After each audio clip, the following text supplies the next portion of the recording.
우리에게 주신 하나님 말씀은 예레미야 46장 13절부터 28절까지 말씀입니다. 예레미야 46장 13절부터 28절까지 말씀을 저와 여러분들이 한 절씩 교독하겠습니다. 바벨론의 느부갓네살 왕이 와서 애굽 땅을 칠 일에 대하여 선지자 예레미야에게 이르신 여호와의 말씀이라. 너희는 애굽에 선포하며 막돌과 놉과 다바네스에 선포하여 말하기를 너희는 굳건히 서서 준비하라. 내 사방이 칼에 삼키고 너희 장사들이 쓰러짐은 어찌함이냐. 그들이 서지 못함은 여호와께서 그들을 몰아내신 까닭이니라. 그가 많은 사람을 넘어지게 하심에 사람이 사람 위에 엎드려지며 이르되 일어나라. 우리가 포악한 칼을 피하여 우리 민족에게로 우리 고향으로 돌아가자 하도다. 그들이 그곳에서 부르짖기를 애굽의 바로 왕이 망하였도다. 그가 기회를 놓쳤도다. 나의 삶으로 맹세하노니 그가 과연 산들 중에 다볼같이 해변에 갈멜같이 오리라. 애굽에 사는 딸이여, 너는 너를 위하여 포로의 짐을 꾸리라. 노비 황무하며 불에 타서 주민이 없을 것임이라. 애굽은 심히 아름다운 암송아일지라도 북으로부터 새파리 떼가 줄곧 오리라. 또 그 중에 고용꾼은 살찐 수송아지 같아서 돌이켜 함께 도망하고 서지 못하였나니 재난의 날이 이르렀고 벌받는 때가 왔음이니라. 애굽의 소리가 뱀의 소리 같으리니 이는 그들의 군대가 발목하는 자 같이 두기를 가지고 올 것임이라. 여호와의 말씀이니라. 그들이 황충보다 많아서 셀 수 없으므로 조사할 수 없는 그의 수풀을 찍을 것이라. 딸 애굽이 수치를 당하여 북쪽 백성의 손에 붙임을 당하리로다. 만군의 여호와 이스라엘의 하나님께서 말씀하시니라. 보라, 내가 노예 아몬과 바로와 애굽과 애굽 신들과 왕들 곧 바로와 및 그를 의지하는 자들을 벌할 것이라. 내가 그들의 생명을 노리는 자의 손 곧 바벨론의 느부갓네살 왕의 손과 그 종들의 손에 넘기리라. 그럴지라도 그 후에는 그 땅이 이전같이 사람 살 곳이 되리라. 여호와의 말씀이니라. 내 종 야곱아, 두려워하지 말라. 이스라엘아, 놀라지 말라. 보라, 내가 너를 먼 곳에서 구원하며 네 자손을 포로된 땅에서 구원하리니 야곱이 돌아와서 평안하며 걱정 없이 살게 될 것이라. 그를 두렵게 할 자 없으리라. 여호와의 말씀이니라. 내 종 야곱아, 내가 너와 함께 있나니 두려워하지 말라. 내가 너를 흩었던 그 나라들은 다 멸할지라도 너는 사라지지 아니하리라. 내가 너를 법도대로 징계할 것이요 결코 무죄한 죄로. 아멘. 가족이 더불어 살아가는 데 있어서 이제 부모나 자녀들이 한결같이 싫어하는 것이 있습니다. 부모는 자녀들이 다투는 걸 굉장히 힘들어하고요. 자녀들 또한 이제 부모의 다툼을 절대 좋아하지 않습니다. 부모가 서로 싸울 때 자녀들이 종종 부모에게 이제 싸우지 말라 하는 요청을 할 때가 있습니다. 그때 부모들은 싸우는 것이 아니라라고 말을 하기는 합니다만은, 그러나 자녀들의 눈에 비친 부모의 모습은 싸움일 때가 많지요. 뭐 직접 폭력을 행사하지는 않는다 할지라도 이제 말로 싸우고 있다는 사실을 아주 어린 아이들도 어느 정도는 감지하고 이제 인식을 합니다. 뭐 언성을 높일 수도 있고 안 높일 수도 있지만 부모의 표정이나 말투나 서로 이제 대하는 태도를 옆에서 이제 지켜봐도 아이들은 싸우고 있다고 인식을 하게 되고, 그 싸움을 바라보는 자녀들의 마음은 이제 불안합니다. 두려워합니다.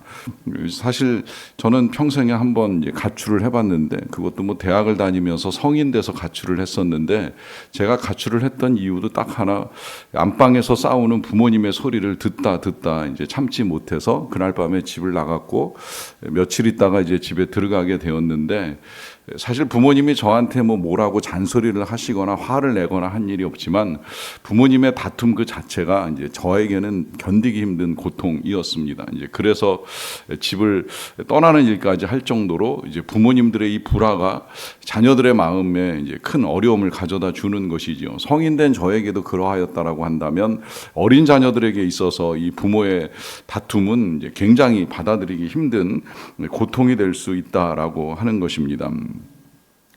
그 이후에 이제 자녀들이 부모님들이 싸우는 것을 보고 나면 이제 그 다음에는 이 자녀들이 서로 이제 부모의 눈치를 이제 보게 되지요. 그 부모의 눈치를 보는 경우에는 부모님들의 싸움이 자신에게 원인이 있다라고 생각을 할 수도 있고, 아니라고 한다면 이제 그냥 단순한 불안감이라고 할 수도 있겠는데, 그러다 보니까 이제 어린 자녀들이 이 부모의 이 다툼 속에 이제 큰 고통을 치르고 나면 자기가 뭔가를 해야 되지 않을까라고 하는 책임감에 빠지거나, 혹은 이제 두려움 가운데에서 뭔가를 더 열심히 해야 되겠다라고 하는 이제 태도를 취하는 경향으로 나타나기도 하는데요. 어떤 형태로든, 여기서 이 어떤 형태라고 하는 것은 말로 싸우든 폭력을 행사하든 심지어 뭐 무기를 가지고 싸우든지 간에 어떤 다툼도 전쟁도 고통이 될 수밖에 없다라고 하는 사실은 이제 너무나도 분명합니다. 그러한 일이 이제 지금 애굽에서 일어나고 있는데요. 애굽의 전쟁에 관한 메시지가 계속되고 있습니다. 오늘도 14절에서 보시면 하나님이 예레미야에게 이르신 말씀입니다. 너희는 애굽에 선포하여 믹돌과 놉과 다보나스에 선포하여 말하기를 너희는 굳건히 서서 준비하라 라고 하는 말씀을 하십니다. 어제와 마찬가지로 여기까지만 읽게 되면 이제 굳건히 서서 잘 준비하고 나가 싸워서 승리를 쟁취하라 라고 하는 메시지로 들립니다만은, 그러나 그 뒤에 이어지는 내용도 어제와 별반 다를 것이 없지요. 늘 일관성 있으신 하나님, 네 사방이 칼에 삼키워 졌느니라 라고 하는 이 말씀으로 시작을 해서 이후에 이어지는 내용의 대부분은 이제 이 애굽이 이 바벨론에 의해서 어떠한 패전을 당하게 될 것인가라고 하는 사실을 알려줍니다. 그러니까 이 이스라엘 애굽 백성들이 그렇게 이제 전쟁에서 패배하다 보니까 도망가자, 우리 빨리 고향으로 돌아가자라고 하는 말을 하게 될 것이다라고 하는 말까지 할 정도로 이 애굽의 패배는 이제 아주 극심한 모습으로 나타나게 되는 것을 하나님이 미리 말씀하시고요. 또 그렇게 이제 패전하는 이유를 몇 가지로 알려주시는데요. 15절에 보시게 되면 너희 장사들이 쓰러짐은 어찌함이냐, 그들이 서지 못함은 여호와께서 그들을 몰아내신 까닭이라라고 하면서, 여기 이 애굽의 대단한 군사들이 넘어지게 되는 이유는 하나님께서 그들을 몰아내시기 때문이라고 하면서 하나님이 지금 이 일들을 진행해 가고 있다는 사실을 밝혀줍니다. 그렇다고 한다면 하나님은 왜 지금 이 애굽이 이렇게까지 고통을 당하면서 패전하게 만드시는가라고 하는 데 대한 이유도 알려주시는데요. 그 이유는 25절에 있습니다. 만군의 여호와 이스라엘의 하나님께서 말씀하시니라. 보라, 내가 노예 아몬과 바로와 애굽과 애굽 신들과 왕들 곧 바로와 및 그를 의지하는 자들을 벌할 것이다라고 말씀을 하십니다.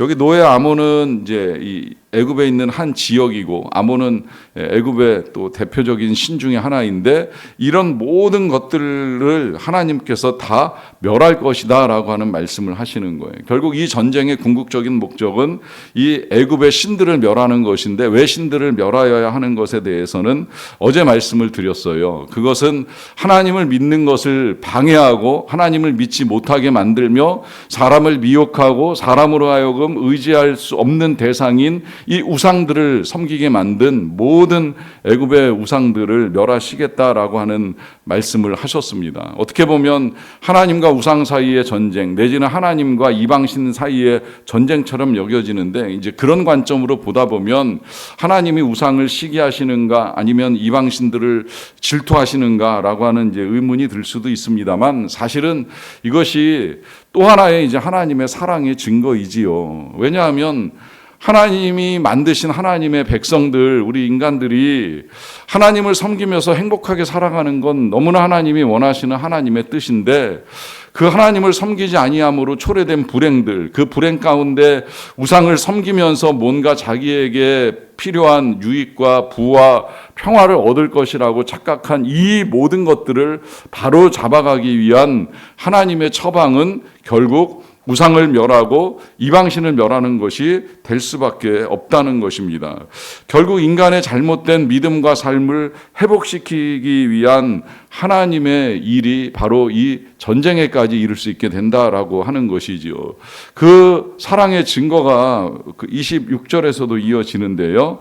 내가 그들의 생명을 노리는 자의 손, 곧 바벨론의 느부갓네살 왕의 손과 그 종들의 손에 넘기리라 라고 하는 말씀을 하십니다. 여기까지만 읽으면 또 사랑한다고 하면서 결국은 바벨론에 넘기고 전쟁에 패하고 많은 사람들이 목숨을 잃는 거 아니겠는가 하시겠지만 그 뒤에 이런 말씀을 하시지요. 그럴지라도 그 후에는 그 땅이 이전 같아서 사람 살 곳이 되리라 하십니다. 이것이 이제 여호와의 말씀이라 하는데요. 그 땅은 애굽 땅이고 이 애굽 땅이 지금은 바벨론과의 전쟁에서 패전을 당해가지고 다 그 나라에 넘어가는 것 같은 고통을 겪지만 언젠가는 애굽 땅도 다시 회복되어서 사람 살 만한 땅이 될 것이다라고 하는 약속을 해주고 계십니다. 자, 여기서 이제 하나님께서 애굽의 전쟁에 관한 메시지를 예레미야 선지자를 통해서 계속 전달하시면서 그들이 어떠한 고통 가운데 패전할 것인가만 말씀하지 아니하시고 그 후에 이제 그 땅이 회복될 것으로 오늘 이 애굽을 향한 경고가 이제 결론 지어지는데요. 이렇게 말씀하시는 이유가 있습니다. 그 이유는 지금 이 애굽과 바벨론의 전쟁 사이에 끼어 있는 이스라엘이 마치 부모의 다툼 사이에 끼어 있는 어린아이와 별반 다를 것이 없거든요. 얼마나 불안하겠습니까? 그들이 믿고 도망간 자리 아닙니까?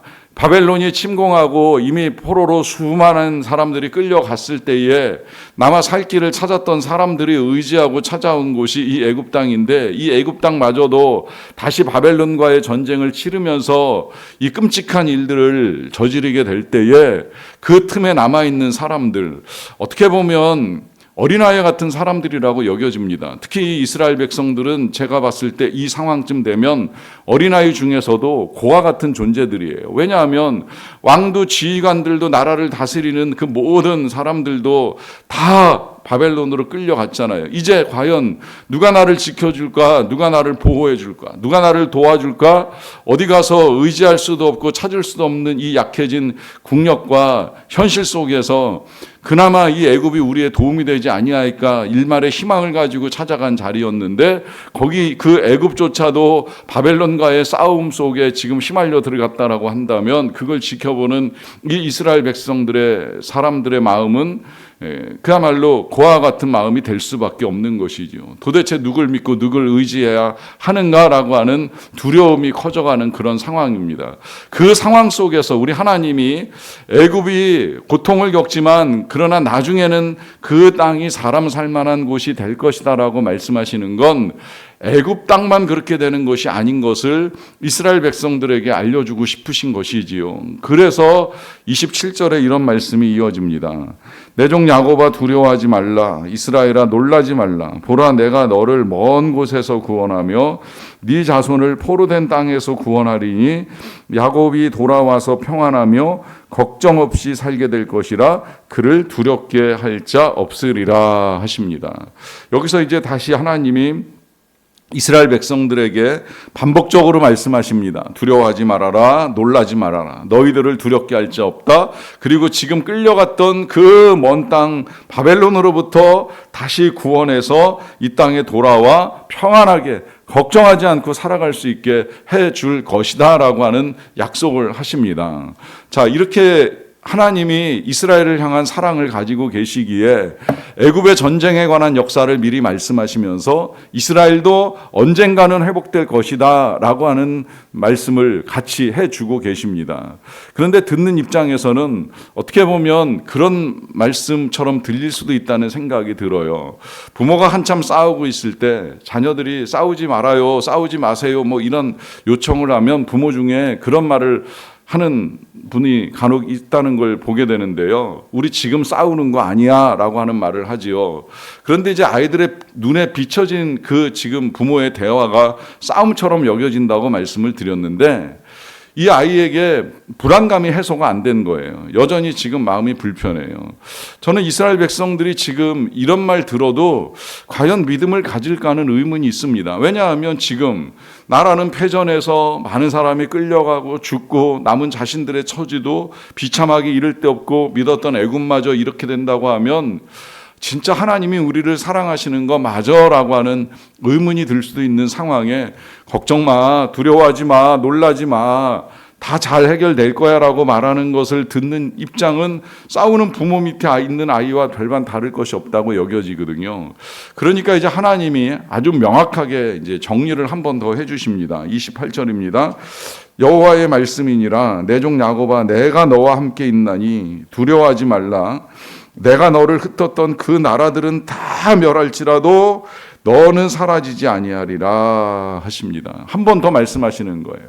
끝내 함께 있어서 너는 사라지지 아니한다. 이스라엘은 다시 회복된다라고 하는 약속을 해주세요. 그런데 이 사실도 분명히 말씀을 하세요. 그 뒤에 보시면 내가 너를 법도대로 징계할 것이요 결코 무죄한 자로 여기지 아니하리라 하십니다. 지금 이 이스라엘이 겪어 나가는 것은 징계를 받는 거라고 말씀을 드려요. 그리고 징계는 징벌과 다르다고 말씀을 드렸고요. 징계는 바로잡아 가기 위한 훈육이지 체벌로 인생을 끝장내는 것이 절대 아닙니다. 이 징계가 필요했던 건 이스라엘이 무지하진 않았어요. 엄청난 죄를 지었어요. 그 죄 가운데 이미 경고도 있었고 몇 차례 이제 하나님이 당부도 하셨어요. 그 모든 것들을 무시한 결과로 결국 징계를 받지만 이 징계는 지나가고 끝나고 또 아니 징계의 기간이라고 할지라도 하나님은 사랑하시고 여전히 은혜를 베푸시고 지켜주신다는 거예요. 그래서 남아있는 자들은 하나님을 의지하기만 하면 이 가나안 땅에서 여전히 그들이 먹고 사는데 어려움이 없을 것이라고 약속까지 해주셨습니다. 여러분, 하나님은 사랑이십니다. 잠시의 어려움은 우리에게 찾아올 수 있지만 그것이 징계가 되었건 고난이 되었건 세상이 악하기 때문에 벌어지고 우리가 겪어나갈 수밖에 없는 일이 되었던 하나님은 사랑하십니다. 자녀된 우리를 사랑하십니다. 그와 같이 의지할 데가 없다면 더욱 우리의 아빠, 아버지 되신 하나님이 우리를 품으시고 사랑하시는 그 증거를 드러내실 것입니다. 그 사랑 믿고 의지하며 살아가는 저와 여러분 다 되시기를 간절히 축원합니다.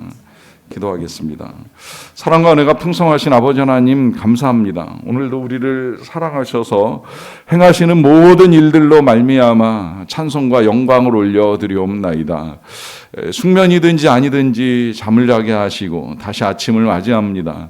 이 아침에 하루를 시작할 수 있는 생명의 은혜를 허락하여 주셔서 감사드리고 하루를 열어가는 데 있어서 우리의 영혼과 마음에 필요한 하나님의 말씀을 듣고 붙들고 하루를 열게 하여 주신 은혜도 진심으로 감사드리옵나이다. 하나님, 우리가 살아가는 이 세상에 흉흉한 일들이 참 많이 일어납니다. 여러 가지 악한 일들을 겪을 때마다 또 불안과 평화를 위협하는 여러 가지 소식들을 들을 때마다 하나님, 우리가 의지할 자가 오직 하나님밖에 아니 계시다는 사실을 더욱 인정하며 하나님을 믿고 나아가옵나니 하나님, 우리를 긍휼히 여기시고 주의 자비를 베풀어 주시옵소서. 하나님께서 우리를 사랑하신다는 사실을 믿고 나아가는 주의 백성들의 삶에 평안을 더하여 주시기를 원합니다. 기쁨을 회복시켜 주시기를 원합니다. 건강의 은혜를 내려주시기를 원합니다. 필요한 모든 것들을 채워 주시옵소서. 특별히 연로하신 어르신들을 붙들어 주시기를 원합니다.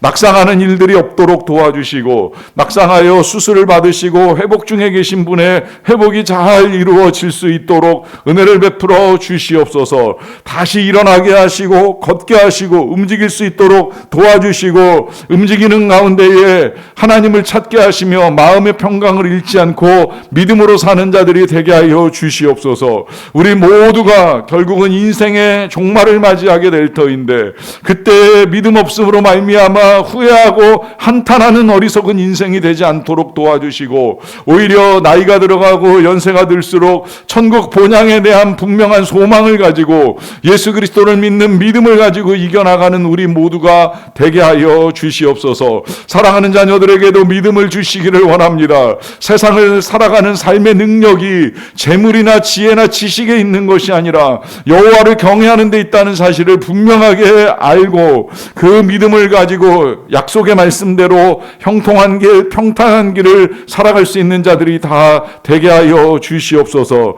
가정의 평화를 허락하여 주시기를 원합니다. 자신의 생각을 앞세우며 불화와 다툼을 당연하게 여기지 않도록 도와주시고 어려운 상황 속에서도 하나님이 말씀하신 대로 사랑하고 용납하고 용서하는 가운데에 가정의 사랑과 평화를 지켜나가는 자들이 되게 하여 주시옵소서. 자녀들에게 불안감을 만들어주지 않는 부모들이 될 수 있도록 도와주시고 정말 어려운 상황 속에서도 말씀을 붙들고 말씀에 붙잡혀 사랑하는 가운데 이루어가는 가정의 행복을 충만하게 누리는 자들이 다 될 수 있도록 하나님 함께하여 주시옵소서. 선교사님들의 가정을 지켜주시고 그 가정의 평화를 통하여 주시는 힘과 능력을 가지고 선교지 여러 영혼들을 섬길 때에 많은 자들이 주께 돌아오고 하나님의 영광을 보는 역사가 나타나게 하여 주시옵소서. 모든 것 감사드리옵고 예수님의 이름으로 기도하옵나이다. 아멘.